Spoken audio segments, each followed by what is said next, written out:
Magic. কি বলছেন?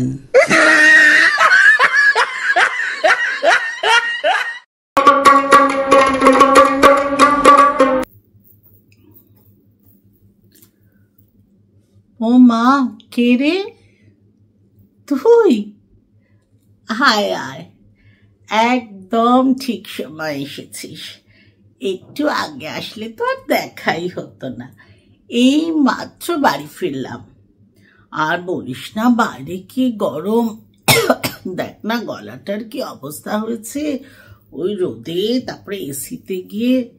ও কোথায় গেছিলাম আসলে না, ওই একটা নতুন গাড়ি কিনবো বলে গেছিলাম জানিস। তুই তো জানিস যে ঠাকুরের আশীর্বাদে আমার টাকার তো কোনো প্রবলেম নেই। মানে আমি চাইছিলাম একদম বেস্ট একটা গাড়ি নেব, সে যাই দাম হোক না কেন। যেরকম তুই তো জানিস যে আমার কাছে 5 লাখ টাকার শাড়ি হোক আর 500 টাকার শাড়ি হোক, আমি সেটাই নিই যেটা আমার সব থেকে বেশি পছন্দ হয় আর যেটা পরলে আমাকে খুব ভালো লাগে। মানে সাধারণত তো সব শাড়িতেই আমাকে খুব ভালো লাগে। তো যাই হোক, তোকে গাড়ি দেখার গল্পটা একটু করি বাবা। আজকে যা অভিজ্ঞতা হলো। প্রথমে তো একটা জায়গায় গেলাম, সে বিশাল বড় গাড়ি। যাই হোক দেখলাম, ও মা, দেখি কি গাড়ির সামনে একটা ছোট ডাটি, তার মধ্যে একটা গোল লোগো। আমি বললাম এত বড় গাড়ি, এত দাম, এইটুকু লোগো? না না, এই গাড়ি আমার মোটেই পছন্দ হচ্ছে না। যাই হোক, তখন আবার একটা অন্য জায়গায় গেলাম। এই সারাদিন শুধু ঘুরে ঘুরে ঘুরে ঘুরে গাড়ি দেখেছি। ও মা, সেখানে আবার গিয়ে দেখি এটাও বেশ বড় গাড়ি, কিন্তু ওই 4টে চুড়িওয়ালা লোগো। আবার 4টে চুড়ি আবার কি, মানে অত বড় একটা গাড়ি, তাতে ওই কিরকম জানি একটা মেয়েলি ব্যাপার না। আমি বললাম না না, এই গাড়ি একদম চলবে না। যাই হোক, তারপরে বললো আজকাল নাকি ওই এসইউভি বড় বড় গাড়িগুলো খুব ভালো চলছে, হাইটটাও উঁচু, বসতে অসুবিধে হবে না। আমি বললাম তাহলে তাই দেখি। ও মা, যেই উঠে বসতে গেলাম বাবা, হাঁটুটা কট করে লেগে গেল। এত উঁচু গাড়ি, কোথায় আরামে একটু গাড়ির মধ্যে বসবো? না না, এত উঁচু চলবে না। তখন আবার একটা গাড়ি দিল, সেই সেডানি, কিন্তু বেশ বড় সড়ো। যাই হোক বসলাম, মা দেখি হাঁটুর আগে কত জায়গা, মানে ওই লেগ স্পেস অনেকটা। তারপরে আবার দেখলাম মাঝে একটা আর্মরেস্ট, সেখানে ওই কফির মাগ টাগ সব রাখা যাবে।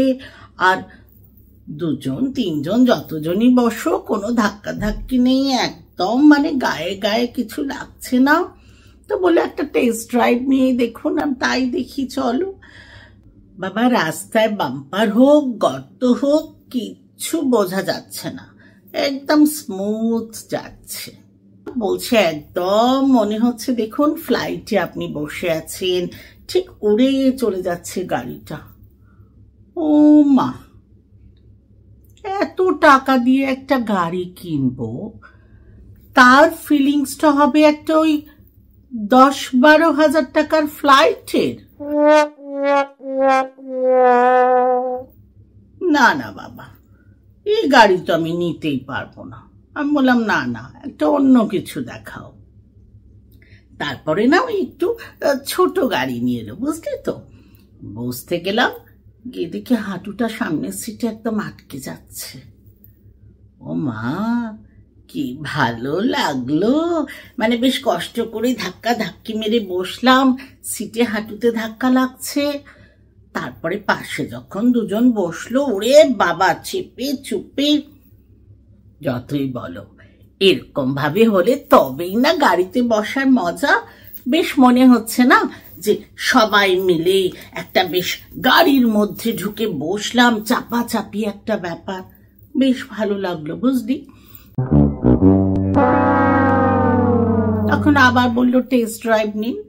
তো গেলাম টেস্ট ড্রাইভ নিতে। আমি বললাম জানলাটা খুলে দিই, কারণ হাওয়া লাগবে। বললো না না না, এসি চলছে, জানলা খুলবেন না।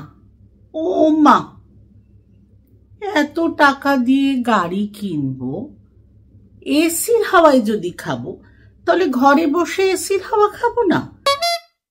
একটু বাইরে যাব, বাইরের হাওয়া আসবে, চুল উড়বে, ধুলো লাগবে মুখে, তবে না মনে হবে যে একটু বেড়াতে গেছি গাড়ি করে।